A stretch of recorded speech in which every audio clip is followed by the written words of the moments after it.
नमस्कार दोस्तों, रिश्ता एजुकेशन में आपका स्वागत है। आज हम कक्षा 9वीं के निर्देशांक ज्यामिति के ऊपर से डिस्कस करेंगे और हमारे इस यूट्यूब चैनल में आपको कक्षा 9वीं की पूरी एनसीईआरटी का सॉल्यूशन मिलेगा। तो चलिए हम देखते हैं कि निर्देशांक ज्यामिति क्या होती है। ठीक है ना। निर्देशांक ज्यामिति को हम इंग्लिश में बोल सकते हैं कोऑर्डिनेट ज्योमेट्री। क्या बोल सकते हैं? Coordinate geometry. और आपको पता है कि निर्देशांक ज्यामिति में हम एक्स एक्सिस और वाई एक्सिस की बात करते हैं। और एक्सिस क्या होता है? इसे हम क्या बोल देंगे? ये हो जाता है एक्स एक्सिस और ये हो जाएगा हमारा वाई एक्सिस। ठीक है। तो इसके पहले इसमें छोटी सी एक स्टोरी है। अगर हम बात करें कि निर्देशांक ज्यामिति की जरूरत क्यों पड़ी, ऐसा पहला कौन सा व्यक्ति रहा होगा जिसने निर्देशांक ज्यामिति के बारे में बताया होगा, है ना। तो हम देखते हैं, देखिए जरा, एक बहुत बड़े मैथमेटिशियन हुए हैं जिनका नाम था क्या? रेने कार्ते।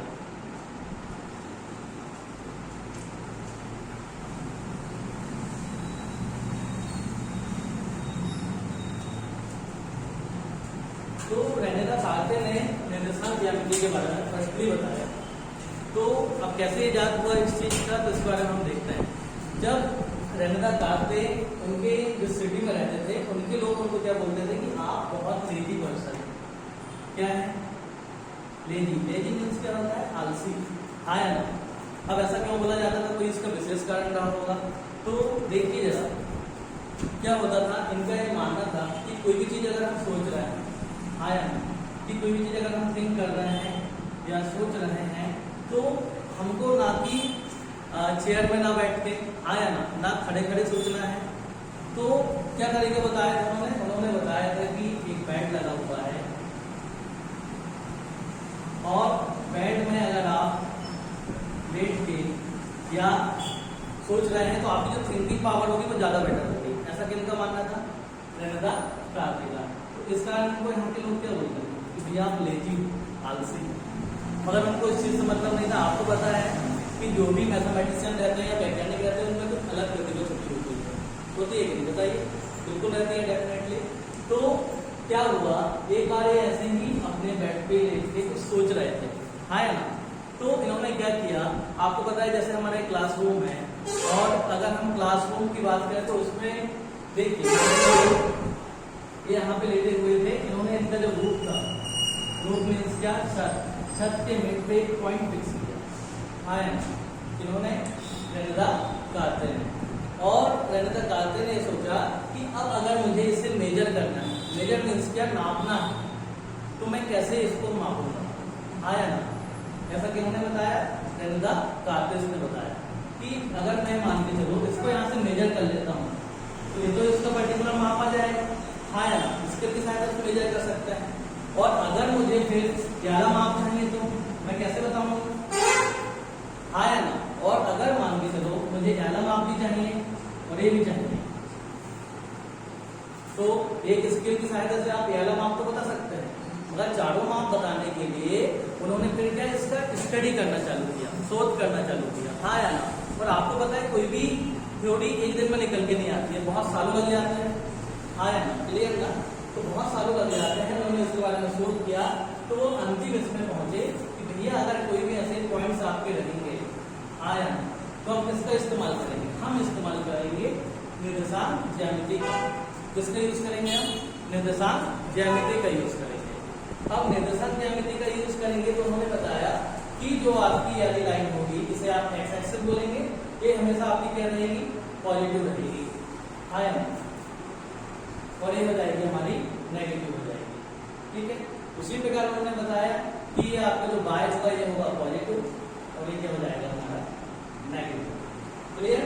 नेगेटिव मीन्स क्या? ऋणात्मक, और पॉजिटिव मीन्स क्या? धनात्मक, हाँ या ना। समझ में आ रहा है? आप देखिए, हम चैनल में इसलिए भी रिकॉर्ड कर रहे हैं, आप कभी भी हमारे वीडियोस ओपन करके फिर से आप स्टडी कर सकते हैं। तो लगभग हम इसमें पूरी एनसीईआरटी हम सॉल्व करने वाले हैं। ठीक है ना? क्लियर है? तो क्या इतनी कहानी समझ में आई आप लोगों को? मुझे ऐसा लग रहा है कि आपको समझ में आ रही होगी। किसी भी चीज के पहले पीछे एक हिस्ट्री छुपी होती है, हाँ या ना। मगर हम लोग क्या गलती करते हैं? हम लोग ना डायरेक्टली किसी चीज को स्टडी करना चालू कर देते हैं।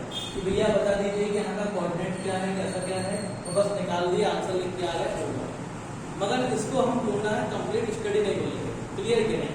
कंप्लीट स्टडी इसलिए नहीं बोलेंगे क्योंकि हमको पूरा चीज पता होना चाहिए प्रॉपरली, हाँ या ना? ठीक है ना? तो किसी भी चीज को पहली चीज तो रटना नहीं है, हाँ या ना? हमको किस पे ज्यादा ध्यान देना है? हमको समझने में ध्यान देना है, ठीक है? तो अब हम थोड़ा सा आगे बढ़ते हैं। अब निर्देशांक ज्यामिति के ऊपर से व्यंजक आते हैं और क्या बताएं। तो हमने आपको क्या बताया, सबसे पहले उन्होंने बताया क्या, कोऑर्डिनेट्स के बारे में। थोड़ा सा मैं इसको बड़ा करके बना रहा हूँ यहाँ पे, हाँ। और आप लोगों ने इसे क्लास 8 में भी देखा होगा, इसे आप जब आगे जाएंगे तो क्लास 10 में भी पढ़ेंगे, ये आपका पीछा नहीं छूटेगा। अगर आप मैथ्स लेके पढ़ रहे हैं आगे तो फिर से आपको मिलेगा, हाँ या क्लियर? ठीक है, तो हमने इसको थोड़ा जूम आउट करके बना दिया है यहाँ पे। अब देखिए इसे हम क्या बोलेंगे यहाँ पे, ये x हो जाएगा और ये हो जाएगा हमारा x डैश हो जाएगा। इसी प्रकार ये क्या हो जाएगा, y हो जाएगा और ये हो जाएगा y डैश।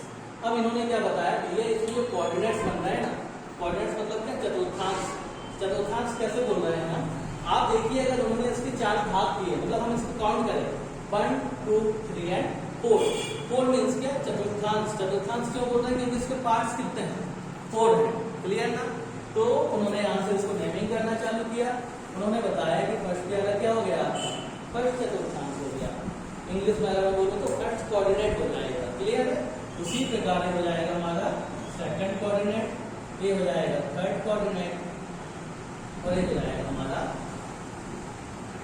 फोर्थ कोऑर्डिनेट या चतुर्थ चतुर्थांश, आया ना? अब आपसे कई बार पूछ लिया जाता है कि बताइए प्रथम चतुर्थांश के चिन्ह कौन से होंगे। तो आपको पता है कि x हमारे यहाँ पे क्या रहेगा, x धनात्मक रहेगा।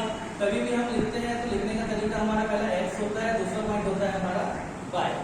तो आप देखिए x भी धनात्मक रहेगा और y भी क्या रहेगा हमारा यहाँ पे धनात्मक होगा। तो यार सिंबल क्या हो जाएंगे, धनात्मक हो जाएंगे, दोनों क्या रहेंगे, पॉजिटिव में रहेंगे। अब मैं आ रहा हूँ सेकंड कोऑर्डिनेट में। सेकंड कोऑर्डिनेट में जब मैं आया तो आप देखिए पहले हम किसको देखते हैं, हमेशा हम देखते हैं x वाले को, और x वाले को देखेंगे तो बताइए x क्या रहेगा यहाँ पे हमारा, उधर पॉजिटिव है तो यहाँ पे क्या हो जाएगा हमारा, यहाँ पे नेगेटिव हो जाएगा। क्लियर क्या, अनामिका समझ में आता है? ठीक है, जहाँ पे समझ में नहीं आया तो थोड़ा सा आप पूछ सकते हैं, क्लियर ना? वैसे तो जरूरत नहीं पढ़ने दूंगा मैं कि आप पूछे, आया ना, मगर फिर भी कई बार मन में प्रश्न होता है हमारा, ठीक है? तो ये क्या हो जाएगा, फर्स्टली हम किसको काउंट करेंगे, x को काउंट करेंगे। तो x क्या हो जाएगा हमारा धनात्मक और y क्या होगा धनात्मक, ठीक है?